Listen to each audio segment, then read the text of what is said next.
This was not made to disrespect Tina Turner. I love Tina Turner. I went to see her musical. R.I.P. Tina. Like other Year 11s, I'm in the middle of my GCSEs, but while others revise for those top grades, I've decided to make a Tina Turner cooking game and drag my friend into helping me. What is Tina selling? Unfortunately, bread, sausage rolls and donuts were all that I could think of before having to search wider sources. Oh, croissant. I know that one. Croissant. Apple pie. Cinnamon rolls. Maybe a cake or a cupcake. And eventually I gave in to ChatGPT. What do we need to know? We need to know about how much it costs to unlock the recipe. Then, out of pure excitement, I started to make a table. Alright. Yeah. Bread. The bread. I feel like that doesn't take eggs. We broke down the items into a bunch of different subcategories and we couldn't really be bothered to find out what the ingredients were, so we just guessed them.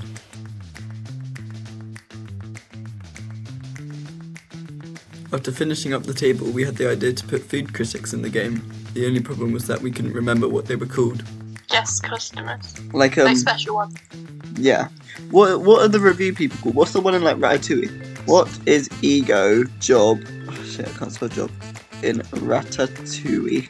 Ratatouille somehow ended up to be a surprisingly important aspect of the game. Maybe Remy is just every so often appears. We started thinking about who we wanted as our food critics and decided on Trisha Paytas, the vegan teacher, and Lizzie, our Spanish teacher.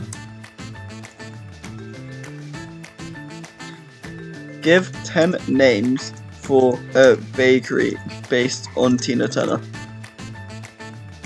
Tina's Treats. Tina's Treats! That's so good. Then I started work on actually building the thing. At first I went for like a woody kind of simple, warm kind of vibe to it with a cartoony look, but this didn't stick. I tried to go in the complete opposite direction with going for more realistic stuff, and I ended up really liking it. After getting the main layout of the bakery done, I hopped into Blender and built some of the basic stuff that I thought that I would need, like a plate and a tray and that.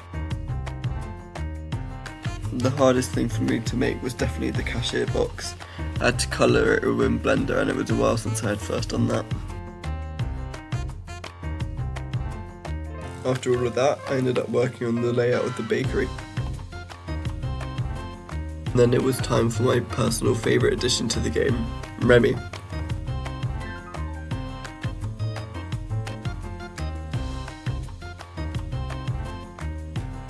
I looked online for some inspiration pics and thought that we needed a logo, so I added Tina's Treats as a sign, and then later worked on the bowl with some dough in it. I got bored, so I dragged my friend in to help me block out the layout of the outside that we wanted. Hello. Hello. And then I spent way too long looking at what oven I wanted to try recreate. I'm using the Samsung single oven steel as my inspiration today. Then for some reason I became really interested in trying to sell this oven to her. Well, it's got a 22% saving, so you're saving £100 on this oven. Good job. With my inspiration found, I could quickly get on with building the oven, and I managed to build some counters too. While I was doing that, she was making a drawing of Remy.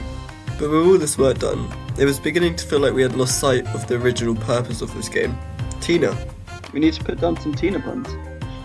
Right. Burn, Tina baby, burn. We managed to think of 5 different puns, but we wanted to add more later. I also changed the border of Remy to give it more of a wooden vibe. We decided that we didn't want the bakery to be surrounded by a city, so I started terraforming and then went on to making a sink.